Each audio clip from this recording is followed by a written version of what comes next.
Pues bueno, vamos a dar inicio a esta sesión hablando de este tema, inteligencia emocional. Em, Vamos a iniciar preguntándonos qué son las emociones. A ver, sin duda todos hemos sentido emociones, no necesariamente sabemos describir qué son, ¿no? Es aquello que me ocurre, aquello que siento, aquello que me invade, aquello que me abruma, aquello que me tira en la cama y me deja 2 horas llorando, ¿no? ¿Qué son las emociones? Las emociones sin duda son respuestas. Es una respuesta de nuestro cuerpo, de nuestro cerebro, a eventos que ocurren fuera, a veces dentro. ¿De acuerdo? Todos sabemos lo que es generar una emoción simplemente pensando acerca de algo. Me voy poniendo nervioso, me voy poniendo ansioso, me voy poniendo furioso, me voy poniendo triste, simplemente porque estoy evocando un recuerdo. ¿De acuerdo? Entonces, simplemente estímulos que ocurren, que a veces provocamos nosotros, pero sin duda para tu cerebro simplemente ocurrieron, y generan en ti una respuesta neuroquímica, es decir, en el cerebro se disparan neurotransmisores, se disparan sustancias que invaden de alguna manera nuestro cuerpo y nos llevan a reaccionar. ¿De acuerdo? Las hormonas y un montón de sustancias dentro de nuestro cuerpo generan acciones. Por pequeña que sea la emoción o insignificante que pensamos que haya sido, tiene un efecto en nuestro cuerpo. Se dilatan las pupilas, se eleva la presión arterial, nos ponemos chinitos, ¿no? Aunque sea muy pequeño el efecto, pero sin duda una emoción genera un efecto en el cuerpo. Esto es lo que nos lleva o les lleva a expertos en estos temas a decir que, pues bueno, muchas enfermedades a veces pueden ser efecto, ¿verdad?, de emociones mal manejadas, porque un bombardeo constante de cierta emoción en cierta parte de nuestro cuerpo, bueno, puede tener efectos a largo plazo. Pero no vamos a hablar de eso, sino a entender el fenómeno de la emoción y de la inteligencia emocional de una forma mucho más amplia. ¿Qué función tiene? Como casi todo lo que nos pasa en la vida, como casi todo lo que nuestro cuerpo puede hacer, tiene que ver mucho con la supervivencia. Es decir, las emociones nos ayudan, nos preparan, nos ponen en alerta, nos dan recursos para prevenir lo que va a pasar. Como decimos aquí, si ves un ratón, si ves un animal que puede afectarte, si ves un accidente y tu emoción se alerta, te está poniendo en aviso y te está predisponiendo para actuar. Cada emoción tiene un mensaje, cada emoción tiene una intención. Las emociones activan nuestro cerebro y nos ponen en estado de alerta. Gracias por ellas. Es decir, no seríamos los mismos si no fuéramos capaces de experimentar emociones y vamos a ver por qué.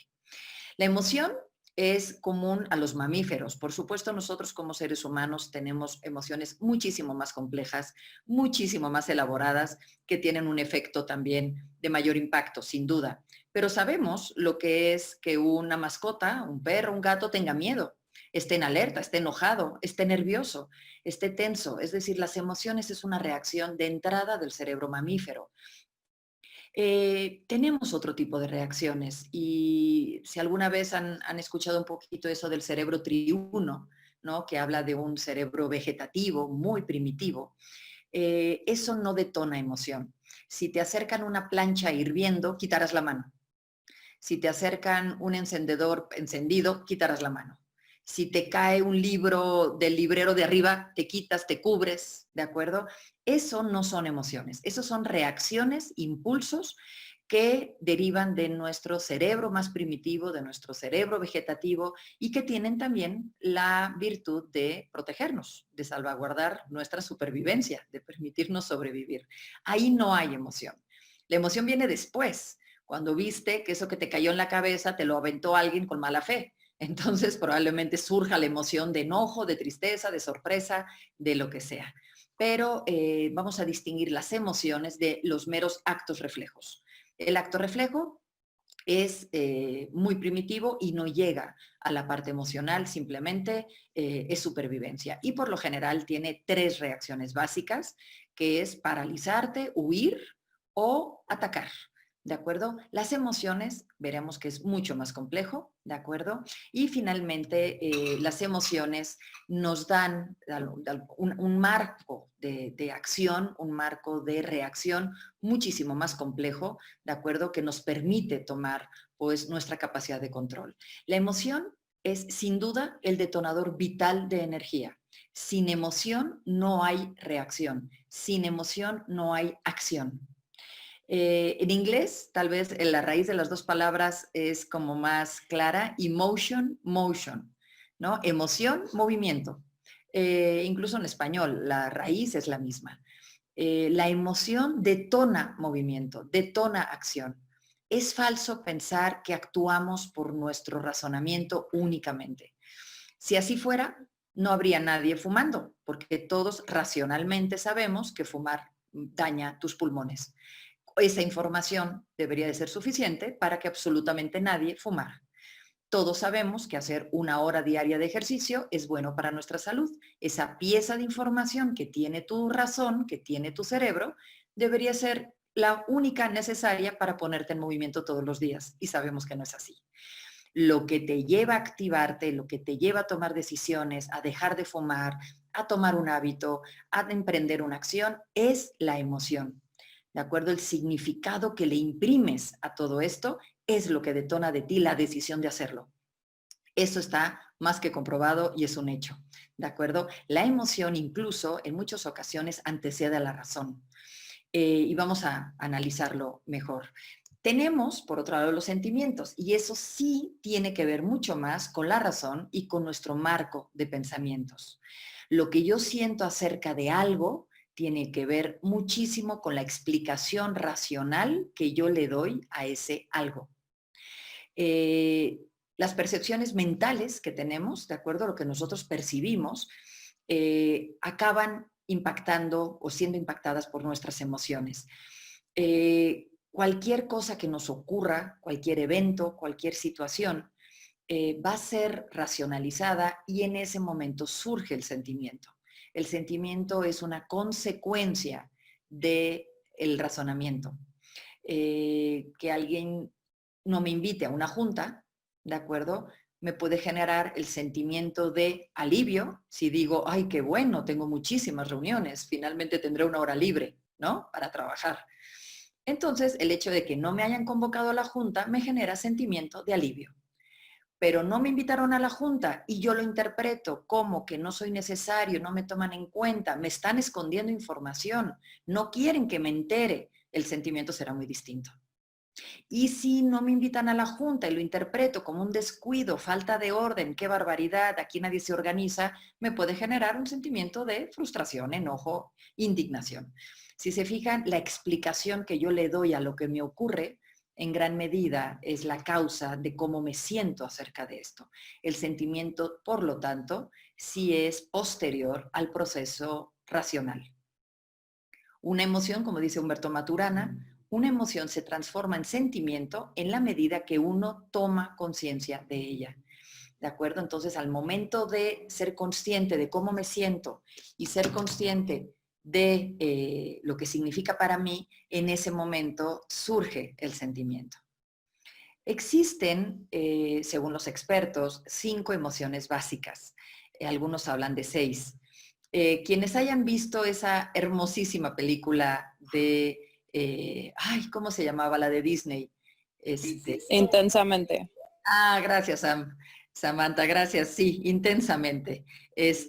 Justamente es una representación lúdica, divertida, sencilla, pero tremendamente profunda a la vez, de justamente esas emociones básicas que a veces toman control de nuestro cerebro y permiten que cualquier evento que estamos viviendo pase por ese filtro, ¿no? Las emociones básicas, según los expertos, son las siguientes. Por un lado, el miedo. ¿Alguna vez has sentido miedo? Por supuesto. A lo desconocido, a lo conocido, ¿no? El miedo tiene un propósito y tiene el propósito de protegerte. Todas las emociones tienen en alguna medida el propósito de ayudarnos a la supervivencia o a nuestro bienestar. Dirías, el miedo no es positivo, por supuesto que lo es. Si no tuviéramos miedo, nos aventaríamos de cualquier edificio de 23 pisos, porque no tengo miedo. Si no tengo miedo, me comería cualquier seta, cualquier champiñón que encuentre yo en el campo, sea o no venenoso. Si no tuviera miedo, correría riesgos completamente irracionales, ¿no? Como andar en moto a gran velocidad, sin casco y sin cuidado.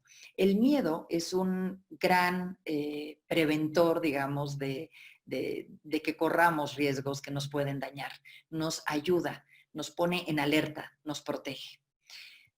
Otra emoción es el afecto, el amor, ¿de acuerdo? El que todos queremos sentir. Bueno, el afecto, el amor tiene otro propósito. No solamente se siente bonito que te quieran o querer, sino que tiene como propósito hacerte sentir parte de una comunidad, de un grupo, de una familia, sentir apoyo, ¿de acuerdo? Sentir que cuentas. El afecto finalmente es un sentimiento, es una emoción, ¿de acuerdo? Que genera bienestar y genera sentido de pertenencia.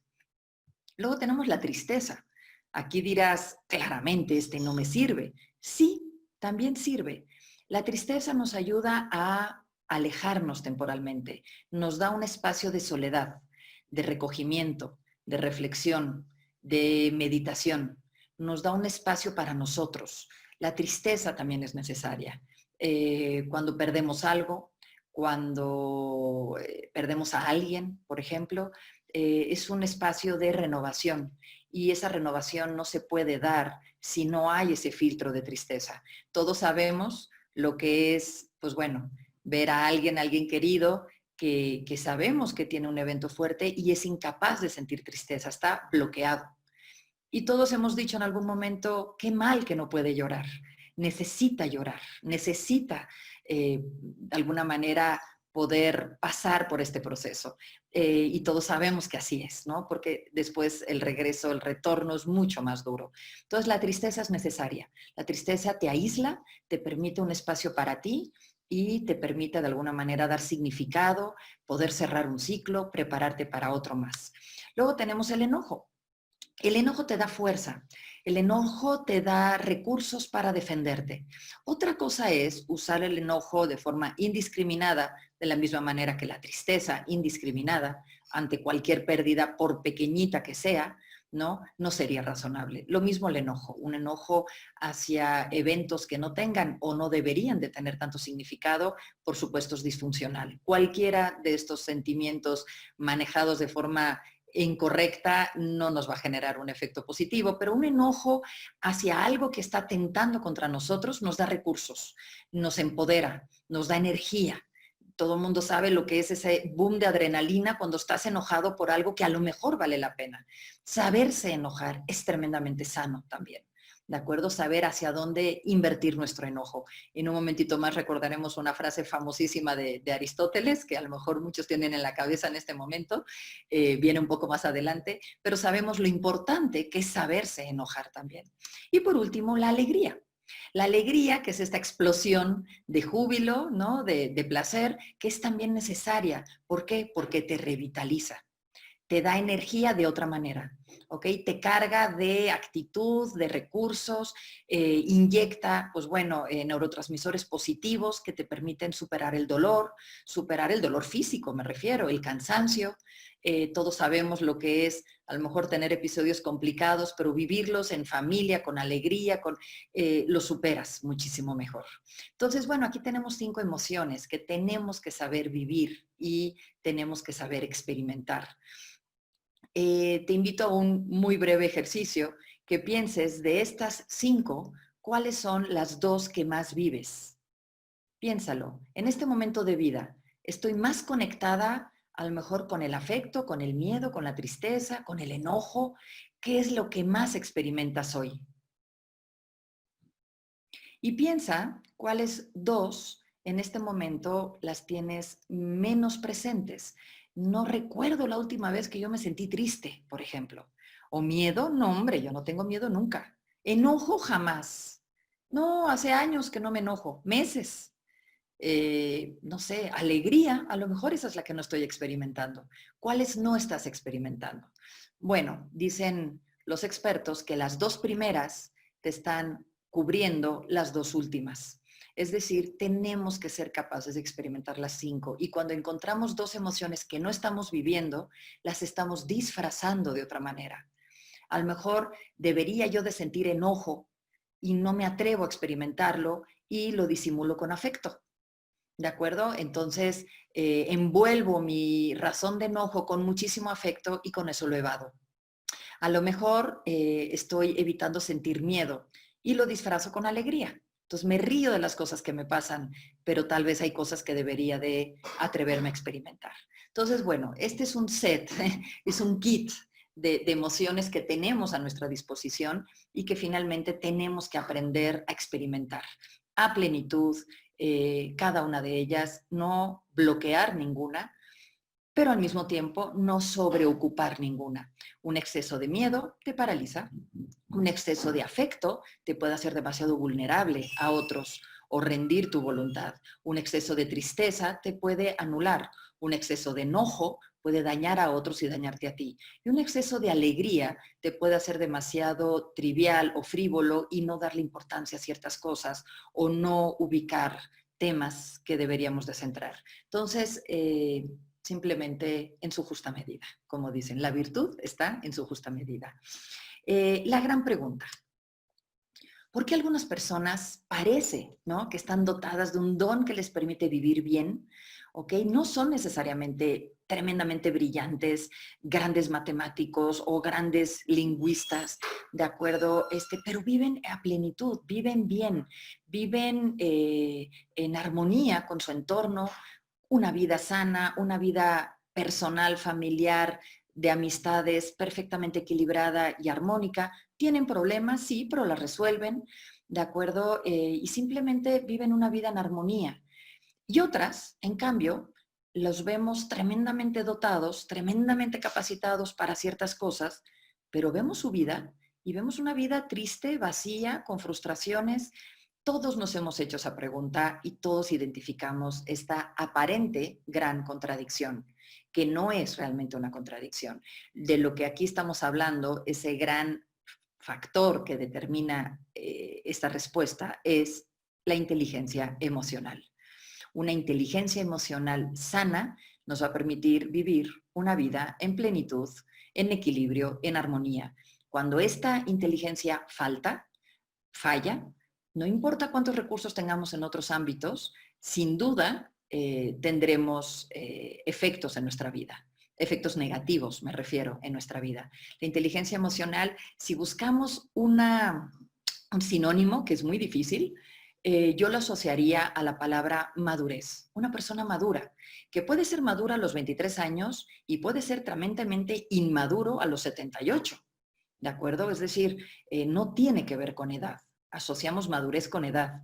Pero aquí vamos a hablar de una madurez asociándola más a esta plenitud, a este manejo correcto, adecuado, balanceado y armonioso de nuestras emociones.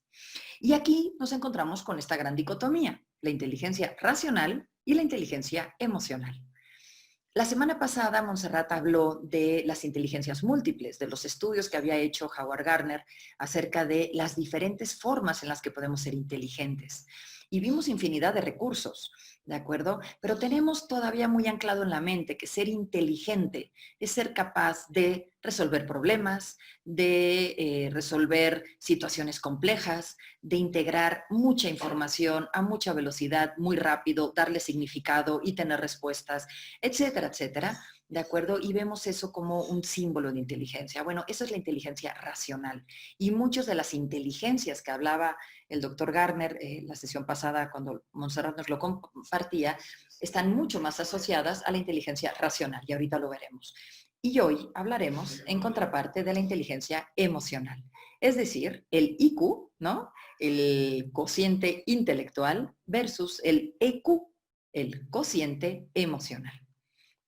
El coeficiente intelectual o el famoso IQ es un concepto creado en el siglo, pues bueno, ya antepasado, ¿de acuerdo? En vísperas incluso y bueno, y tuvo repercusión muy fuerte desde la Primera y Segunda Guerra Mundial, y fue creado en sus principios por el doctor Alfred Binet, un pedagogo francés, psicólogo muy, muy reconocido en el campo de la educación, ¿de acuerdo? Y él lo enfocó a un test predictivo del rendimiento escolar.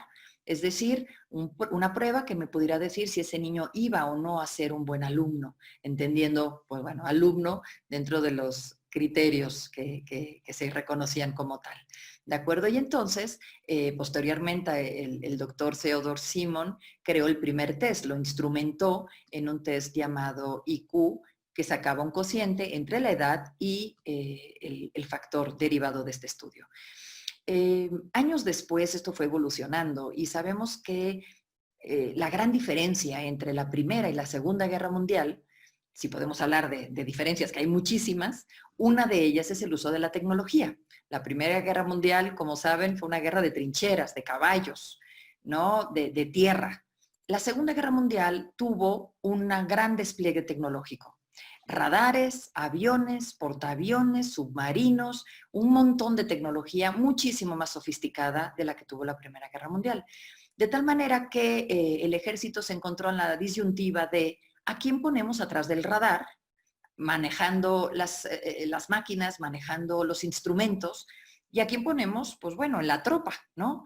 Entonces, estas pruebas que habían ya llevado un buen desarrollo se aplicaron con muchísimo, bueno, relativo éxito para tratar de poner en manos de los más capacitados, intelectualmente hablando, la tecnología. Esto migró después al medio pues, académico, que de ahí había salido, y al medio laboral, de tal manera que muchos de ustedes les sonará que hace años, en los 70s, era tremendamente común, en los 80s, aplicar test de IQ para saber quién era más capacitado. ¿De acuerdo? En realidad, esta prueba mide en gran medida la capacidad de razonamiento, sobre todo en el ámbito matemático y lingüista. En un momentito hablaremos un poco más. En contraparte, tenemos el gran reto de cómo evaluamos el cociente emocional, cómo medimos y cómo evaluamos la capacidad de autoconocerme, percibir mis emociones, comprenderlas, manejarlas, empatizar con otros, entender lo que sienten otros y poderme relacionar de forma efectiva con ellos, ese sería el cociente emocional. Vamos a hablar un poquito más de él en un momento. El cociente intelectual, bueno, pues aquí tienen más o menos el rango, la escala. Si alguno se acuerda de la última vez que le aplicaron más o menos por dónde estaba, pues bueno, podrá decirnos si está súper dotado o no. Como referencia, pues bueno, Einstein sacó 160. Si no llegas a ese número, pues bueno, no te sientas tan mal. Se estima que más o menos la población media llegará por ahí de 100, 110, sería lo común. Entre 110 y 120, pues estás por encima, y 120 en adelante eres muy dotado. Y esa es la inteligencia intelectual. Esa es justamente la que habíamos estado acostumbrados a manejar.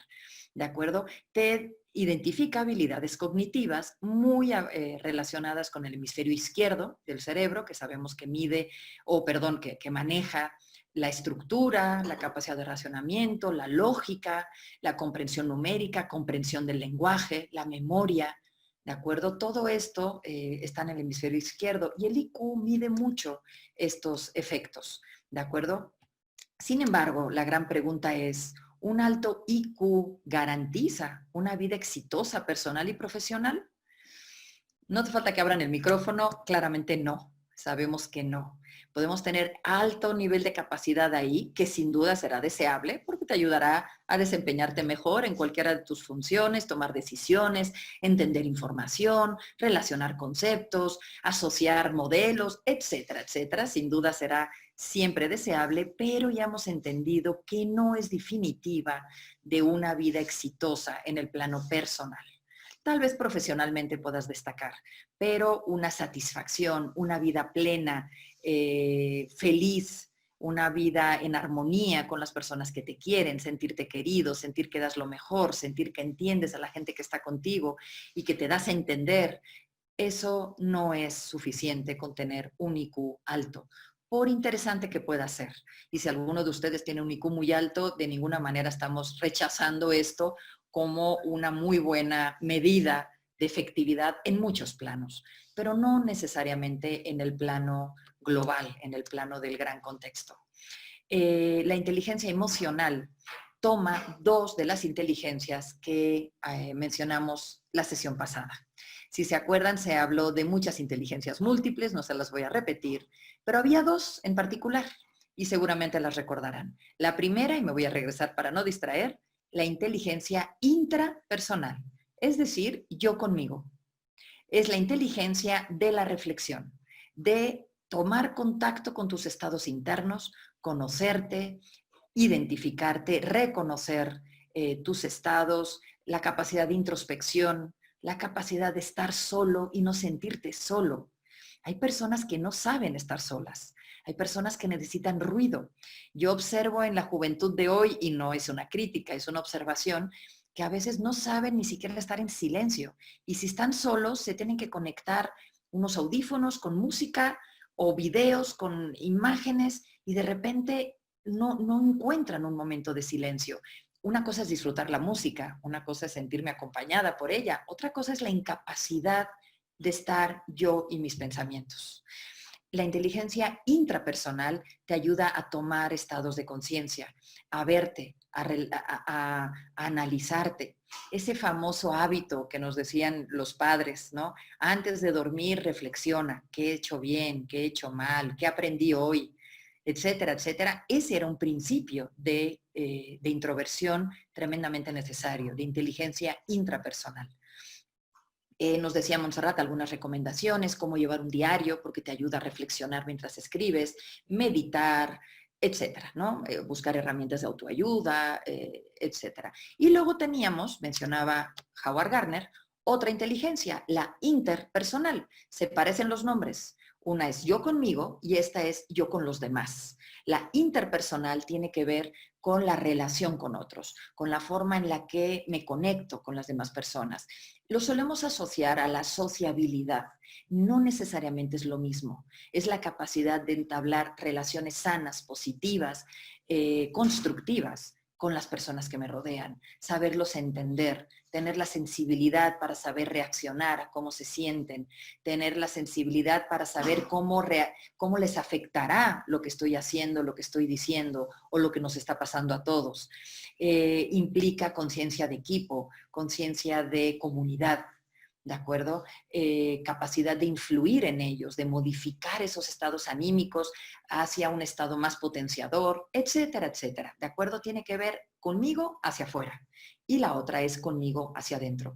De todo ese universo de inteligencias que el otro día Montserrat mencionó, tomaremos estas dos para identificar lo que es la inteligencia emocional.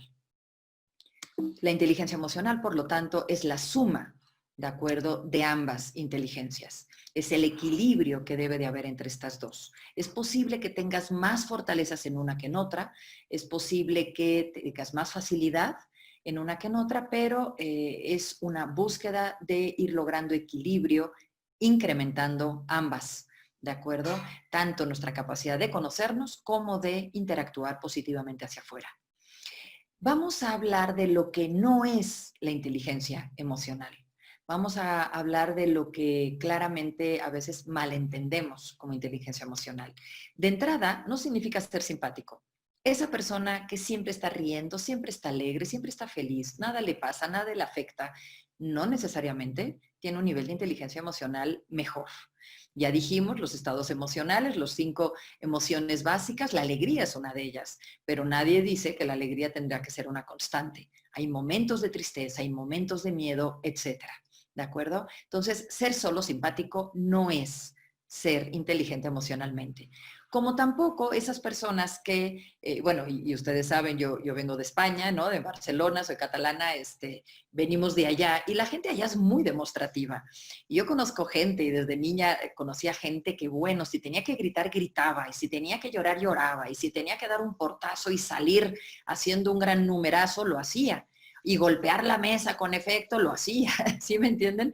Y eso parece que es muy sano. No necesariamente es así. La falta de autocontrol, la falta de autodominio, la falta de carácter, no necesariamente lo debemos de confundir con inteligencia emocional. No digo que la gente de allá no tenga inteligencia emocional, pero me refiero a muchos comportamientos que veía tal vez yo con mucha naturalidad y que a veces parecía muy sano. No, hombre, al menos es sano, al menos lo dice, sí, pero la forma de decirlo creo que también tiene que jugar parte de nuestras decisiones.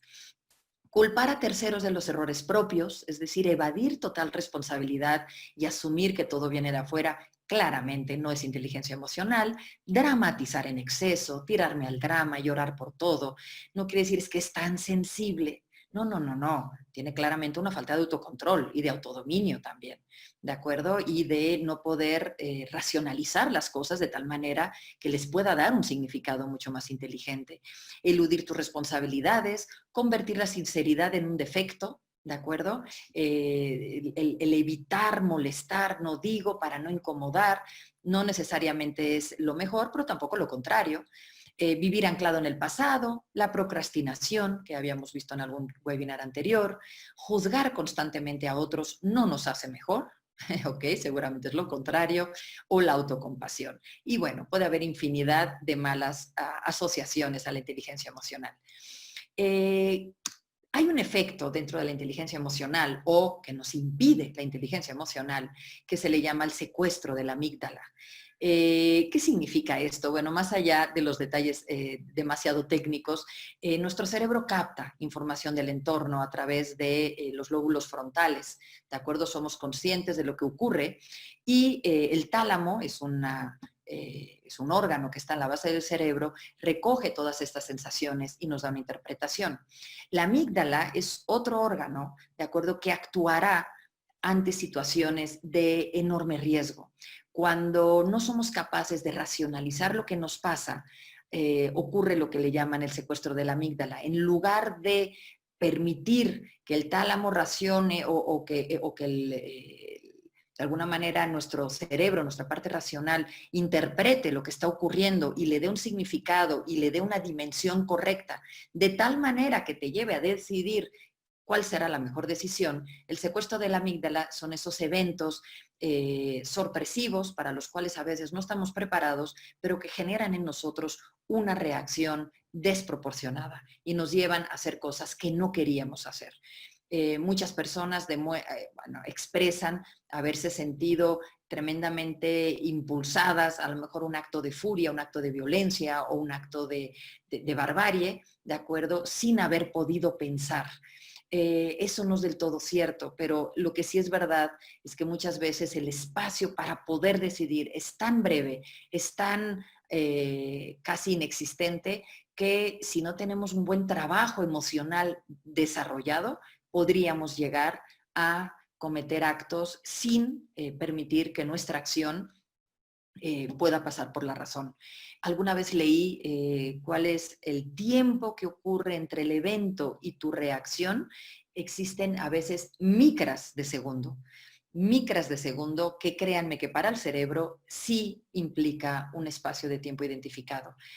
Es decir, por más que dices, no me pude contener y le abofeteé, no me pude contener y le aventé el café hirviendo, no me pude contener y le aventé la silla, la realidad es que siempre tenemos un pequeño espacio de tiempo, por pequeño que sea, que nos debe de permitir detenernos. El secuestro de la amígdala supone que ni siquiera ese espacio existe, ¿de acuerdo? Hay que tratar de evitar que eso pase. ¿Cómo?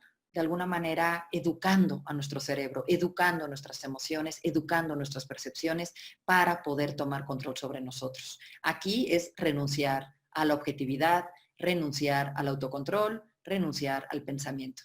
Cuando eso ocurre, ya no somos nosotros. Aquí está la frase de Aristóteles que les dije, viene más adelante. Enojarse no es malo.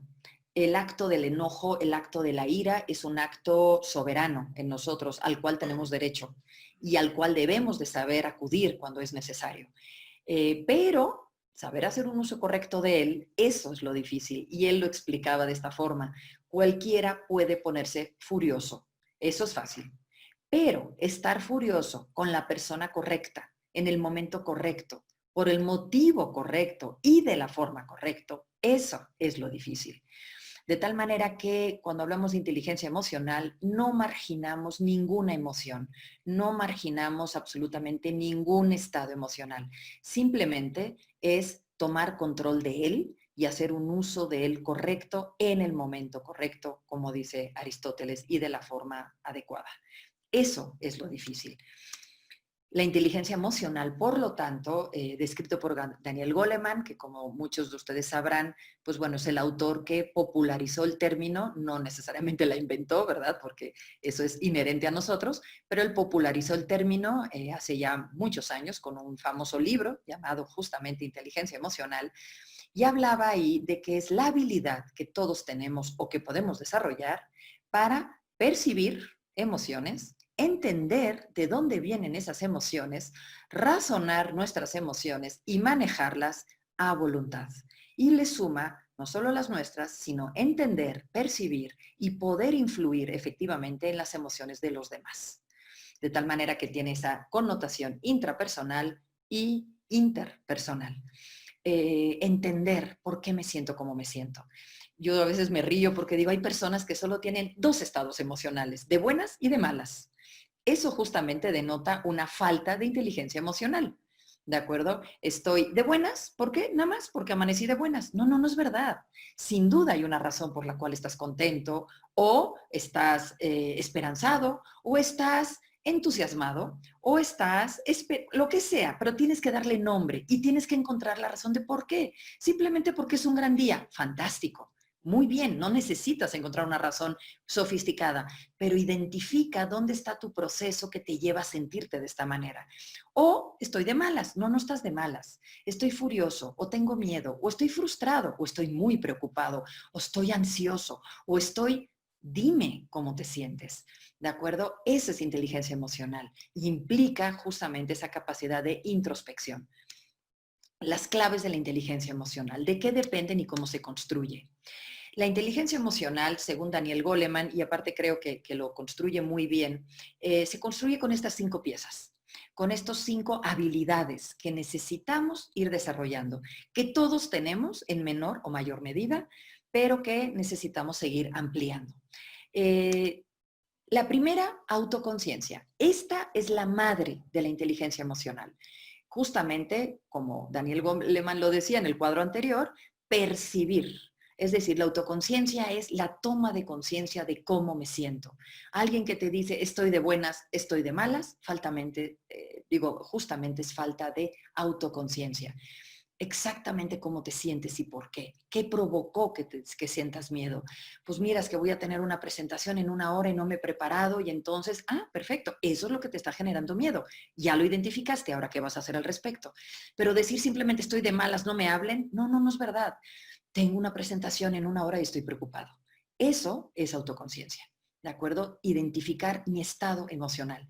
Los que tengan niños chiquitos, Sam, por ejemplo, ¿no? Y algunos que veo por aquí que tienen niños pequeños, a lo mejor les ha tocado que en el kinder, hoy en día, cuando llegan, claro, cuando llegaban, este, ahora ya todo es diferente, pero había una práctica común que se empezó a hacer en muchos kinders, que es, les ponían caritas, sin nombres, porque no tienen tanto vocabulario, pero caritas con diferentes estados de ánimos, sonriente, triste, enojada, asombrada, aburrida, X. Y entonces el niño tiene que señalar cómo se siente ahora. Eso es generar autoconciencia emocional. Tradicionalmente nuestra educación de muchos años atrás iba en contra de la autoconciencia. Vamos a ir a ver a la abuela. Ay, yo no quiero ir a ver a la abuela, me choca ir a ver a la abuela.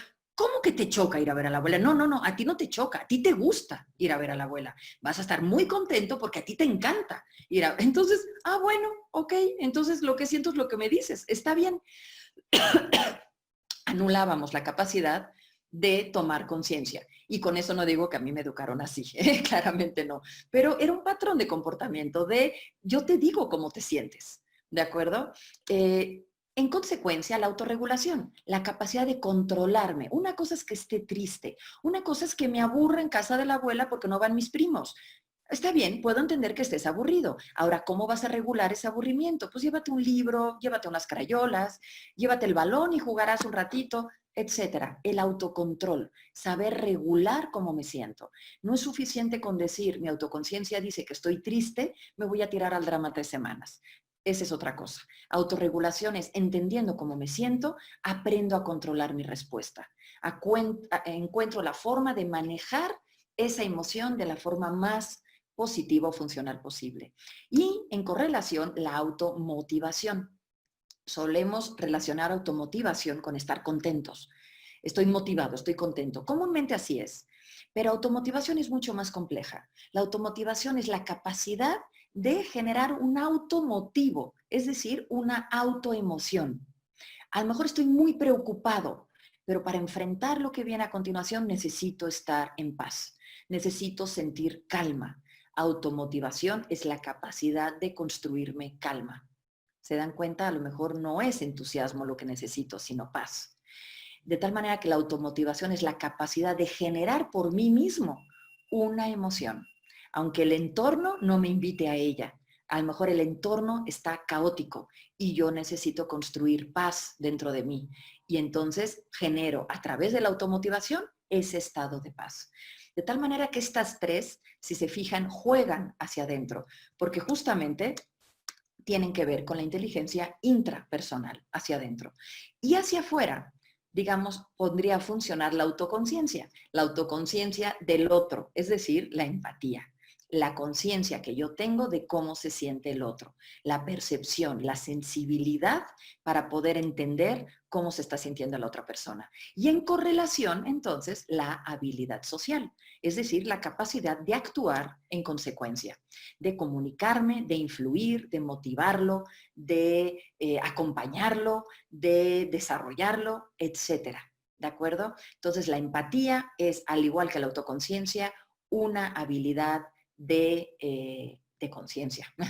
Perdonen la repetición, pero es eso, es una realidad de ser consciente. Y la habilidad social es una habilidad de acción, de actuar en consecuencia. Hay personas empáticas, pero sin habilidad social. Hay personas que dicen, yo percibo que estás triste, pero no sé ni qué decirte, no sé cómo actuar en un momento así. Entonces, tiene empatía, mas no tiene habilidad social.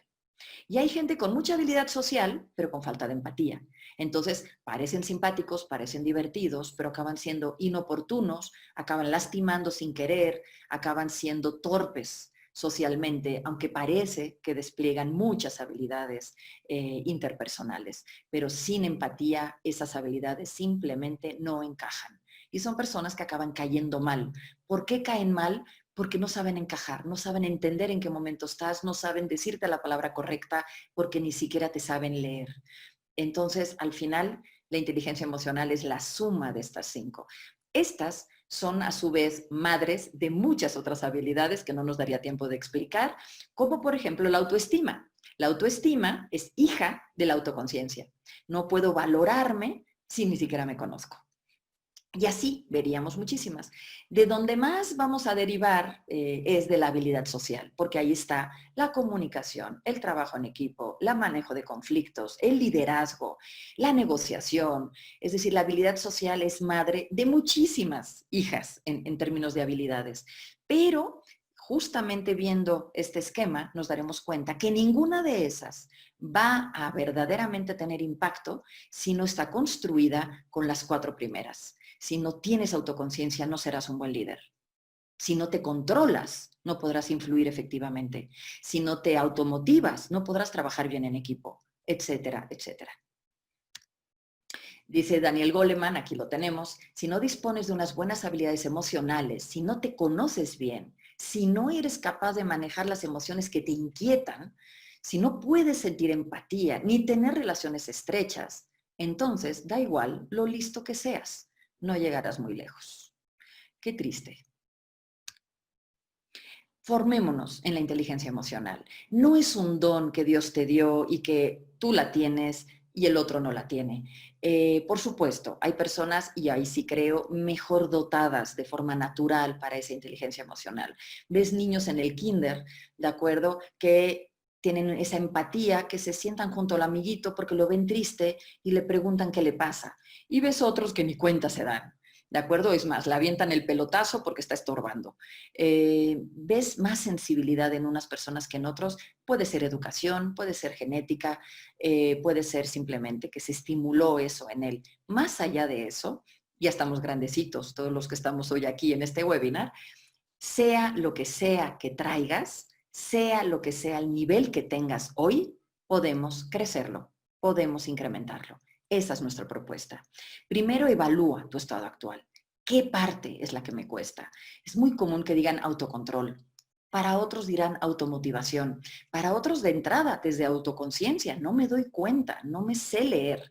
¿De acuerdo? Identifica, por lo tanto, qué tienes bien, qué tienes mal, qué necesitas mejorar. Elabora un plan de mejora y desarrolla en conciencia esa habilidad que te está faltando. Desarrolla ese músculo emocional. ¿Qué te falta? Empatía. Empieza por escuchar. Calla ese discurso interno y ábrete a la experiencia de la vida de otro.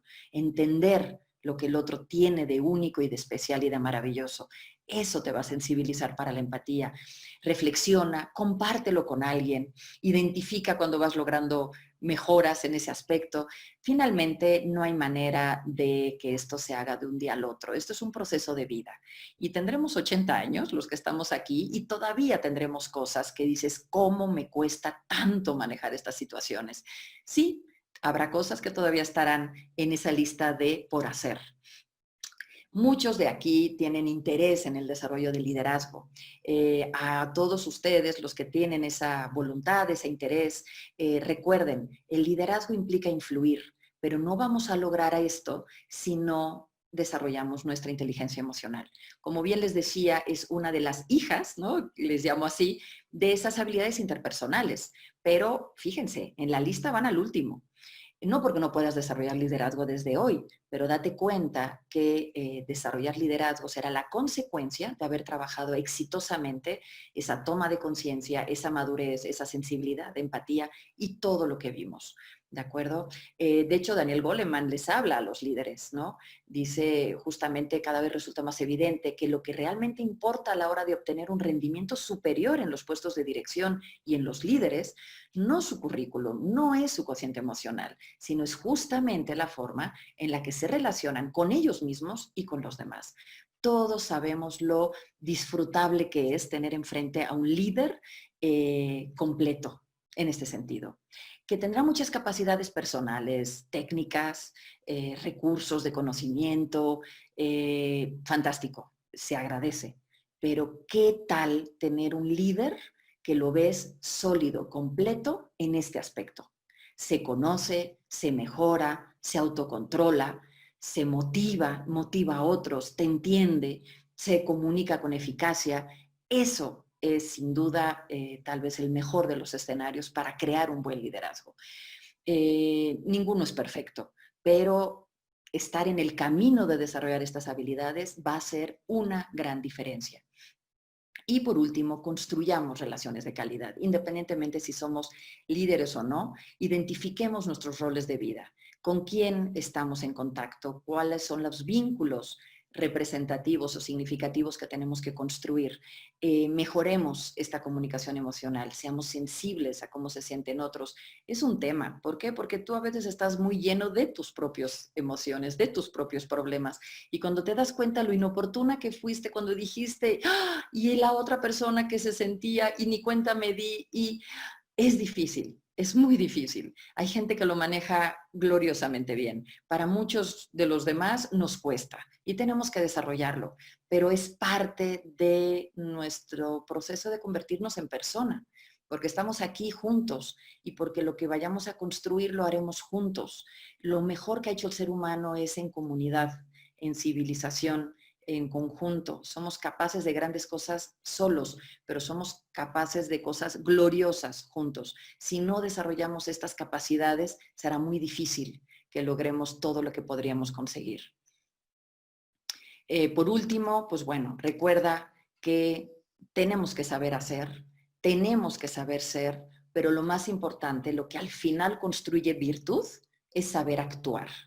Puedes tener una gran intención, una gran sensibilidad, una gran percepción y mucho conocimiento, pero si eso no lo trasladas a la acción, si no obras, si no actúas de forma magistral, finalmente no sirvió de nada todo lo demás. Entonces hay que saber actuar, hay que saber obrar. La prudencia, que es esa gran virtud de la que hablaban los griegos hace muchos años, la virtud de la prudencia, del saber obrar, del saber actuar. Esa es la que hace la diferencia. Esa es la que al final genera, como digo, virtud, la que te perfecciona y la que te hace sin duda un ser humano mucho más integral y mucho más pleno. Muy bien, señores. Les tenemos una invitación en este proceso de desarrollar la inteligencia emocional, si es que alguno está interesado en poder explorar sobre todo lo que sería la autoconciencia y la automotivación. Tenemos un taller en línea que se llama Construye tu mejor año. Les vamos a hacer llegar la liga. Se pueden meter a nuestra página, a la sección de e-learning y pueden comprarlo. Cuesta, si no me equivoco, 380 pesos. Créanme que no es nada.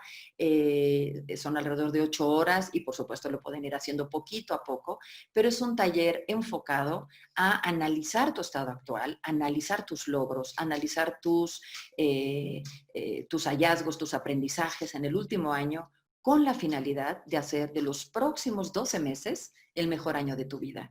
¿A través de qué? De fijar metas, fijar propósitos, identificar tus roles de vida, etcétera, etcétera. Entonces, bueno, es un taller muy gratificante, muy rico para que te lo dediques a ti mismo o para que se lo regales a alguien. Cuando les enviemos la grabación, les vamos a mandar esta liga para que puedan acceder a él y si alguien está interesado, pues bueno, con PayPal pueden acceder a él de manera muy, muy sencilla, está en español y como les digo, lo pueden ir haciendo poquito a poco, sin presión, pero sin duda abonará a su autoconciencia. ¿Cómo estoy? ¿Qué quiero? ¿Hacia dónde quiero ir? Hacerse preguntas clave, como quien dice, hay quien dice, las respuestas ya están, lo que no han surgido son las preguntas. Entonces, bueno, este taller te hará las preguntas correctas. Y eso es lo que les invitamos a experimentar, si es que están interesados. Cualquier duda, ya saben, por correo, con Marisol, con Montserrat, conmigo, con Antonio, con Iván, con quien ustedes tengan más confianza, se pueden poner en contacto con nosotros.